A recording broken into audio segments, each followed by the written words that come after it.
Hello friends, अगर आपने inter में इकोनॉमिक्स सब्जेक्ट लिया है तो यह वीडियो सिर्फ आपके लिए है, क्योंकि इस वीडियो में हम मांग के लोच का नियम law of elasticity of demand की बात करेंगे। तो आइए वीडियो को शुरू करते हैं।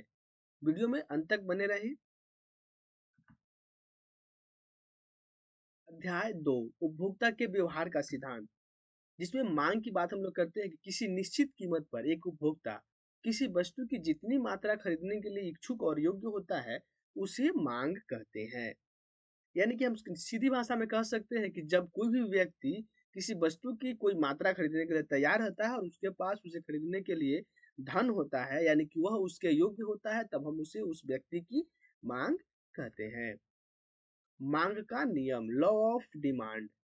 मांग का नियम यह बताता है कि अन्य बातें समान रहने पर किसी वस्तु की कीमत बढ़ने पर उसकी मांग घटती है तथा कीमत घटने पर मांग बढ़ती है। यानी कि हम उसे कह सकते हैं कि जब भी किसी वस्तु की मूल्य अधिक होगी तब उसका मांग घटेगा, और जब मूल्य घटेगी तो उसका मांग बढ़ेगा। यानी कि मूल्य और मांग के बीच विपरीत संबंध होता है। इसे हम इस ग्राफ के द्वारा भी समझ सकते हैं। यहाँ हम देख सकते हैं कि जब मूल्य, किसी भी वस्तु का मूल्य अगर हम इसे P कर देते हैं, सॉरी, जब इसे हम कह देते हैं यहाँ पे P, तब इसकी मांग जो है यहाँ पे Q के बराबर रहती है। अब मूल्य अगर बढ़ करके P1 हो जाती है तो इसका मांग घट करके Q1 हो जाता है। यानी कि जैसे ही किसी वस्तु की मूल्य यहाँ बढ़ रही है तो मांग जो है यहाँ पे घट जा रहा है। अगर मूल्य 10 से बढ़ता है, इंक्रीज होता है, तो वही मांग जो है 10 से घट जाती है। वही इसके विपरीत स्थिति में जब मूल्य घट जा रहा है, यहाँ पे मान लीजिए मूल्य जो है वह P2 हो जाता है, तो मांग बढ़ करके क्वांटिटी डिमांडेड, जो क्वांटिटी मांगी जा रही है वह बढ़ करके Q2 हो जाती है। इसीलिए मांग और मूल्य के बीच विपरीत संबंध होता है। मांग का नियम यही बताता है। मांग की लोच। मांग की लोच जो है कीमत में होने वाले प्रतिशत परिवर्तन तथा मांग में होने वाले प्रतिशत परिवर्तन के अनुपात को मांग की लोच कहते हैं। यानी कि कीमत में जितना प्रतिशत परिवर्तन होता है और उस कीमत में परिवर्तन होने के परिणाम स्वरूप मांग में जितना परिवर्तन होता है, तो इसके अनुपात को ही मांग की लोच कहा जाता है। यहाँ पे इसका फॉर्मूला होता है कि elasticity of demand is equal मांग में अनुपातिक परिवर्तन बटा कीमत में अनुपातिक परिवर्तन। यानी कि अगर हम मांग में अनुपातिक परिवर्तन को कीमत में अनुपातिक परिवर्तन से भाग दे दे तो हमारा ईडी, इलास्टिसिटी ऑफ डिमांड, मांग की लोच ज्ञात हो जाता है। यहाँ इसके लिए एक कर्व दिखाया गया है। इसमें देखेंगे कि प्राइस जो है वह ऊपर वाई अक्ष पे दिखाया गया है और क्वांटिटी को नीचे एक्स अक्ष पे दिखाया गया है। यहाँ पे अगर प्राइस पी है तो मांगी गई मात्रा Q है, और ये दोनों जो है एक दूसरे को यहाँ पे इंटरसेक्ट करते हैं। तो यहाँ पे परफेक्टली इन इलास्टिक, यानी कि अगर क्वांटिटी मतलब कि मूल्य कुछ भी रहे, मूल्य कुछ भी रहे, अगर मूल्य यहाँ भी आती है तो भी हमारा मांगी गई मात्रा इतना ही रहती है, और अगर हमारा मूल्य यहाँ नीचे यानी घट जाती है तो भी हमारी मांगी गई मात्रा इतना ही रहती है, तभी से कहते हैं परफेक्टली इन इलास्टिक, यानी कि पूर्णतः बेलोचदार मांग। वहीं पे ये परफेक्टली इलास्टिक मांग है और यहाँ पे यूनिट इलास्टिक मांग है। यानी कि जितनी मात्रा में मूल्य बढ़ेगी उतना ही मात्रा में मांग भी बढ़ेगी, या मूल्य घटेगी तो मांग बढ़ेगी और मांग बढ़ेगी तो मूल्य घटेगी। तो यहाँ पे ये जो है आपकी मांग की लोच यह बताता है कि किसी जब कीमत में प्रतिशत परिवर्तन होगा तो मांग में उसी के अनुपात में प्रतिशत परिवर्तन होता है।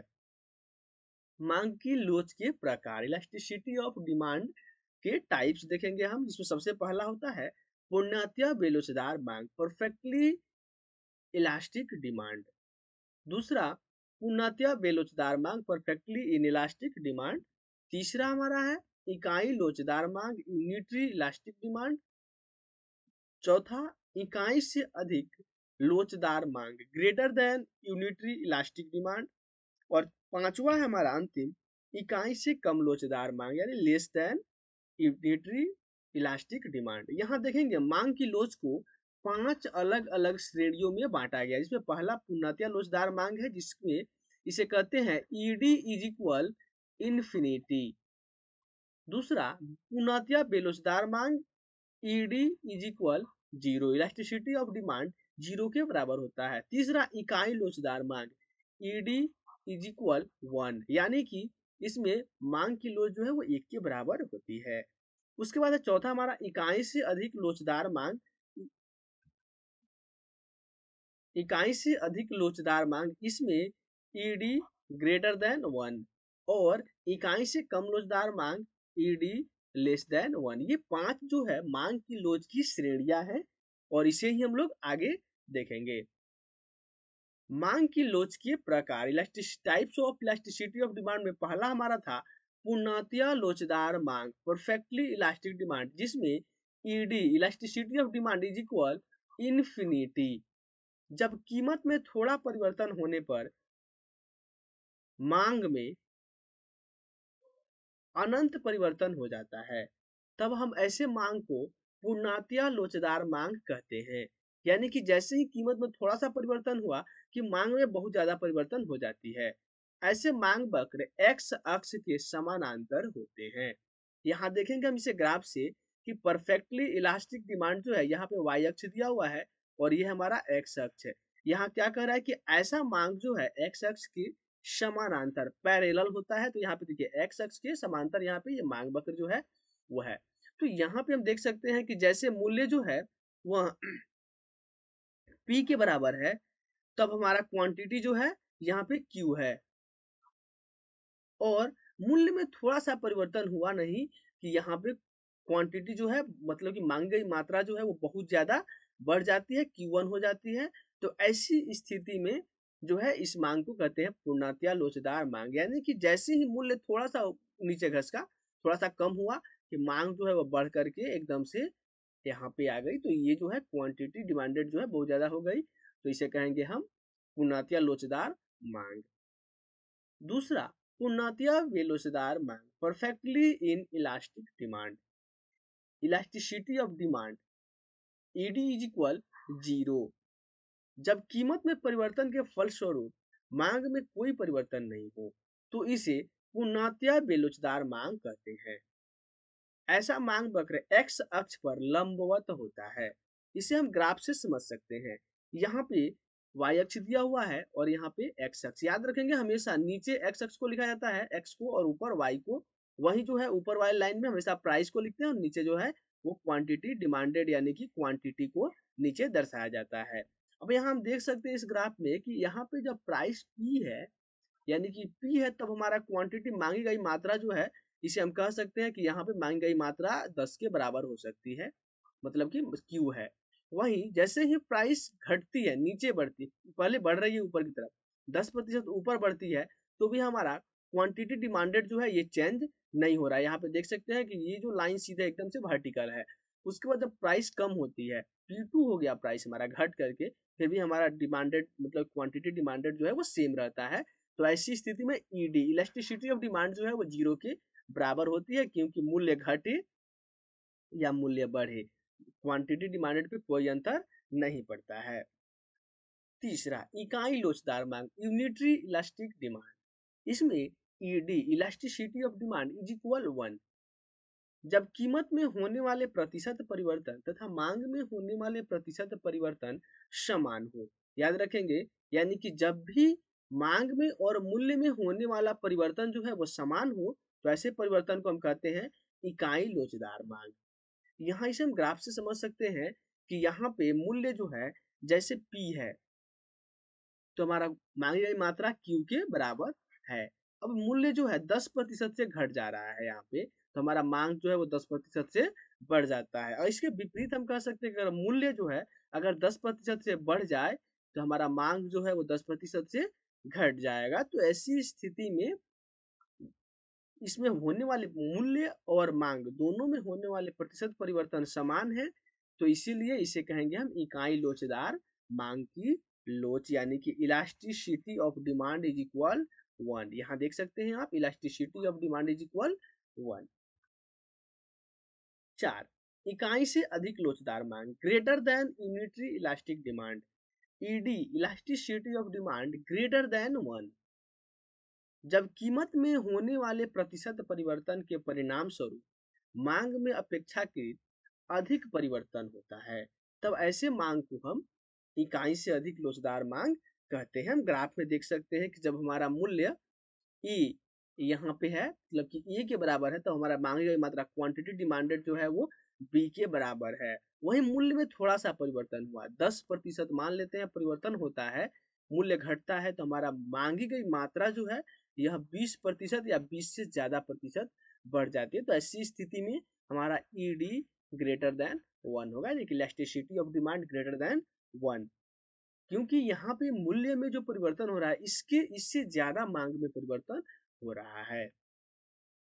5, इकाई से कम लोचदार मांग, less than unitary elastic demand, ED less than 1। जब कीमत में होने वाले प्रतिशत परिवर्तन के परिणाम स्वरूप मांग में अपेक्षाकृत कम परिवर्तन होता है, तो ऐसी स्थिति में इकाई से कम लोचदार मांग कहा जाता है।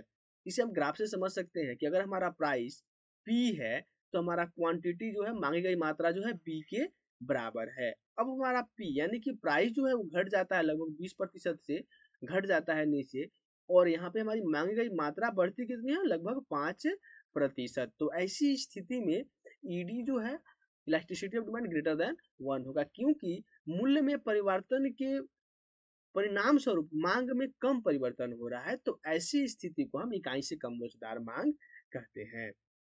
मांग की लोच का माप, यानी कि मांग की लोच को हम कैसे माप करते हैं, measurement of elasticity of demand. इसमें पहला है कुल व्यय रीति, टोटल एक्सपेंडिचर मेथड। दूसरा प्रतिशत या अनुपातिक रीति, परसेंटेज और प्रोपोर्शनेट मेथड। और तीसरा है ज्यामितीय या बिंदु रीति, ज्योमेट्रिक और पॉइंट मेथड। ये तीनों जो है मांग की लोच की गणना करने के लिए मेजरमेंट यूनिट्स हैं। इनके बारे में हम एक अलग से वीडियो लेकर के आएंगे, जिसमें इनकी चर्चा विस्तृत रूप से की जाएगी। तो चैनल को सब्सक्राइब करके बेल आइकन को प्रेस कर दीजिए, ताकि जब भी हमारी वीडियो आए तो आपको उसका नोटिफिकेशन मिल जाए। मांग की लोच को प्रभावित करने वाले तत्व, factors affecting elasticity of demand.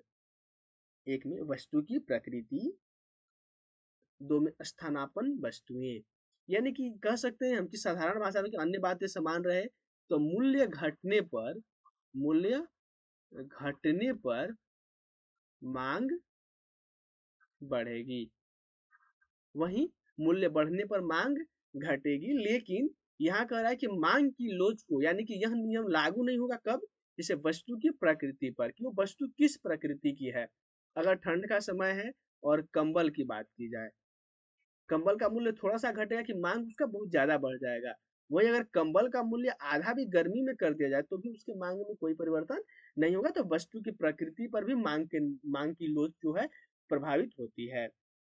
दूसरा, स्थानापन्न वस्तुएं। हम जानते हैं कि स्थानापन्न वस्तुएं वे वस्तुएं होती हैं जिनका उपयोग एक दूसरे के बदले करते हैं, जैसे चाय कॉफी। चाय और कॉफी ये स्थानापन्न वस्तुओं के उदाहरण है कि अगर हम चाय नहीं पियेंगे, कॉफी पी लेंगे तो हमारा काम चल जाएगा।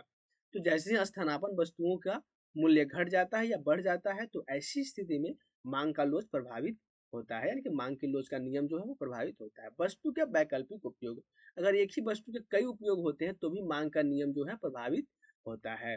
व्यय की राशि, अगर व्यय करने की जो राशि है वो ज्यादा या कम है तो भी मांग की लोच को प्रभावित करता है। आय स्तर, उपभोक्ता का आय स्तर, अगर उपभोक्ता का आय घट जाए एकाएक या एकाएक बढ़ जाए तो भी मांग की लोच का नियम प्रभावित होता है। कीमत स्तर, अगर कीमत स्तर ऊंची कीमत स्तर है, मतलब कि अगर कीमत स्तर को संतुलित नहीं रखा जाए तो भी मांग की लोच को प्रभावित करता है। समय अवधि, समय अवधि भी मांग की लोच को प्रभावित करने का एक बहुत ही बड़ा कारक है। और अंतिम है स्वभाव एवं आदत, अगर उपभोक्ता के स्वभाव और आदत में बदलाव हो जाए तो फिर मांग की लोच प्रभावित होता है। तो आज की वीडियो में बस इतना ही, फिर मिलते हैं अगली वीडियो में। आप देखते रहिए RHRCI, चैनल को सब्सक्राइब कीजिए, शेयर कीजिए, वीडियो को लाइक कीजिए, और आप कमेंट करके हमें बताइए कि अगली वीडियो किस टॉपिक पर चाहते हैं। जय हिंद।